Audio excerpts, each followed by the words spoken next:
ৰজাঘৰিয়া বা হিমন্ত বিশ্ব শৰ্মা ডাঙৰিয়া সৰকাৰখনে বিচাৰে নাই। হিমন্ত বিশ্ব শৰ্মা ডাঙৰিয়াই ৰাভা অসমৰ বসবাস কৰা বিভিন্ন জাতি জনগোষ্ঠীসমূহক একেলগে থকাটো তেওঁ নিবিচাৰে। তেওঁ সদায় ৰাজনীতি কৰিবৰ কাৰণে বড়োৰ লগত ৰাভাৰ শত্ৰু, ৰাভাৰ লগত গাৰোৰ শত্ৰু কৰি আমাক ভাগ ভাগ কৰিব বিচাৰিছে।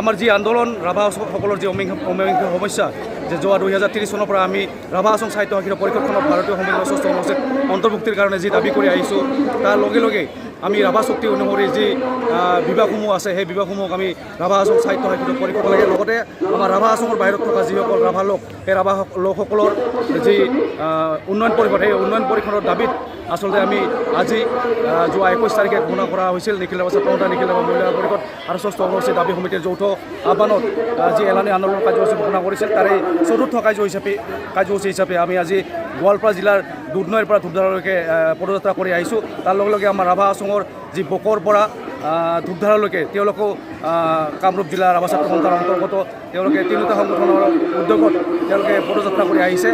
আজি আমি ইয়াত ধূপধাৰা ৰাভাপাৰা বিকৰি মন্দিৰ প্ৰাংগণত আমি আচলতে গোট খাইছোঁ।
স্বেচ্ছাচাৰিতা আৰু হিটলাৰী শাসনক আমি মানি ল'ব নোৱাৰোঁ। তাৰ মানে কি?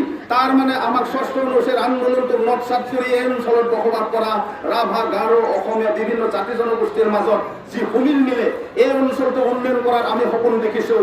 ইয়াক ৰজাঘৰীয়া বা হিমন্ত বিশ্ব শৰ্মা ডাঙৰীয়া চৰকাৰখনে বিচৰা নাই। হিমন্ত বিশ্ব শৰ্মা ডাঙৰীয়াই ৰাভা অসমৰ বসবাস কৰা বিভিন্ন জাতি জনগোষ্ঠীসমূহক একেলগে থকাটো তেওঁ নিবিচাৰে।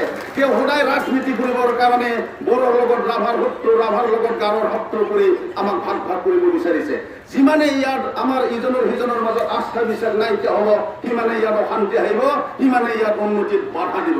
যে ৰাভা ছাত্ৰ সন্থাৰ 6ষ্ঠ অনুচ্ছেদ দাবী সমিতি আৰু ৰাভা মহিলা পৰিষদ যৌথ সংগ্ৰামৰ মেম্বাৰ অৰ্গেনাইজেশ্যন হিচাপে আমিও এই চৰকাৰখনৰ লগত এলায়েন্স পাৰ্টনাৰ হিচাপে আছে। এলায়েন্স পাৰ্টনাৰ হিচাপে থকাৰ পিছতো বিজেপি চৰকাৰখনে আমাক মিত্ৰতাৰ গুণ তেওঁলোকে ৰক্ষা কৰিব পৰা নাই।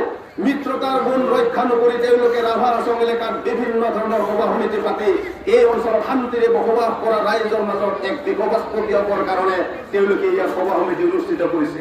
এই আজি পদযাত্ৰাৰ সামৰণি অনুষ্ঠান মই সকীয়াই দিব বিচাৰিছোঁ, যিসকল ৰাভা মানুহে বিজেপিৰ লিডাৰগিৰি কৰি আছে তেওঁলোকে আমাক উত্তৰ দিয়ক। কেতিয়া বিজেপি চৰকাৰে আমাক ষষ্ঠ অনুসূচী দিব? যদি ষষ্ঠ অনুসূচী দিয়াৰ তাৰিখ ডেট ঘোষণা কৰিব নোৱাৰে, তেওঁলোকে ৰাভা অঞ্চলত গৈ মিটিং কৰাৰ অধিকাৰ তেওঁলোকৰ নাই। ষষ্ঠ অনুসূচী কেতিয়া দিব যদি আমাক ক'ব নোৱাৰে, সেই সকলো লিডাৰে আপোনালোকৰ গাঁৱত যায় মিটিং কৰাৰ অধিকাৰ আপোনালোকে নিদিব। তেওঁলোকে আমাৰ গাঁৱত ভোট সমিতি বনাবলৈ যাওঁতে, বিজেপিৰ মিটিং কৰিবলৈ যাওঁতে কওক যে আপোনালোকৰ শিক্ষিত আমাৰ চৰকাৰখনে অমুক তাৰিখত ঘোষণা কৰিব, অমুক তাৰিখত দিয়া হ'ব বুলি যদি তেওঁলোকে টাইম দিব নোৱাৰে, বিজেপি লিডাৰসকলে আমাৰ অঞ্চলত মিটিং পাতাৰ বন্ধ কৰক। শ্ৰদ্ধাৰাই, এই সময় বহি থকাৰ সময় নহয়, এই সময় হৈছে আমি সকলোৱে একত্ৰিত হৈ আমাক ভাগ ভাগ কৰিব বিচৰা শক্তিৰ বিৰুদ্ধে যুদ্ধ লগাৰ সময়। এই আন্দোলন আমাৰ দীঘলীয়া আন্দোলন। এই আন্দোলনৰ জৰিয়তে আমি বুজাই দিব পাৰিব লাগিব, এই আন্দোলন দিব পাৰো। জীৱন দিছো নে নাই? ইতিমধ্যে আমি ষষ্ঠ অনুসূচীৰ আন্দোলনত 24জনকৈ মানুহ আমি শ্বহীদ হলো। 24জনকৈ মানুহ শ্বহীদ হোৱাৰ তেজৰ মূল্য আমাৰ আন্দোলন অব্যাহত থাকিব। আমাৰ ঘোষিত আন্দোলন অহা বহাগ বিহুৰ আগত আমাৰ শেষ হ'ব। বহাগ বিহুৰ আগত শেষ হ'ব। তাৰ পৰৱৰ্তী যিবিলাক আন্দোলন থাকিব, এইবিলাক আমি ঘোষণা কৰি আন্দোলন নকৰো।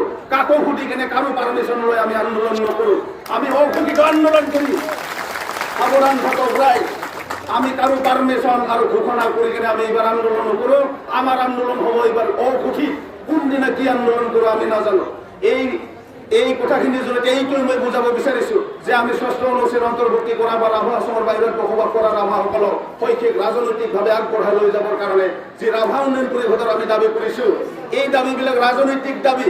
ৰাজনৈতিক দাবীবিলাকক ৰাজনৈতিকভাৱে সমাধান কৰিবলৈ হ'লে এই চৰকাৰ বা এই দলক ৰাজনৈতিকভাৱে আমি আঘাত কৰিব পাৰিব লাগিব।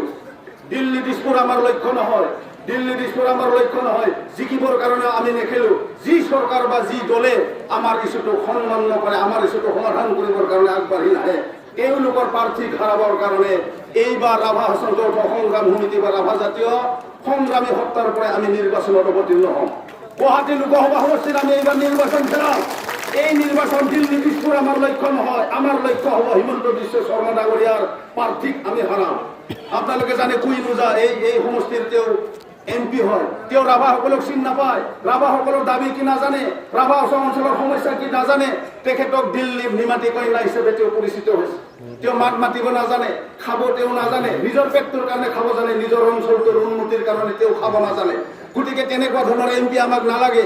কুইন ওজাক এইবাৰ আমি হাজাৰ হাজাৰ ভোটত আমি পৰাস্ত কৰিবৰ কাৰণে গুৱাহাটী লোকসভা সমষ্টিত আমি নিৰ্বাচন খেলাম। ৰাভা অসমৰ বাহিৰেও অসমৰ বিভিন্ন সমষ্টিত ৰাভা জনগোষ্ঠীৰ লোক আমাৰ আছে। সেই অঞ্চলবিলাকতো আমি কিছুমান কেণ্ডিডেটক হাৰাবৰ কাৰণে ৰাভাসকলে একত্ৰিত হৈ এইবাৰ ৰাজনৈতিক হিচাপে আমি ফাইট কৰিম। কোকৰাঝাৰ সমষ্টিত আমাৰ ৰাভা ভোটাৰ আছে, মঙলদৈ সমষ্টিত আমাৰ ৰাভা ভোটাৰ আছে। এই সমষ্টিবিলাকত আমি জিকিব নোৱাৰিলেও কাৰোবাক হাৰাবৰ কাৰণে এইবাৰ আমি নিৰ্বাচনত অৱতীৰ্ণ হওঁ।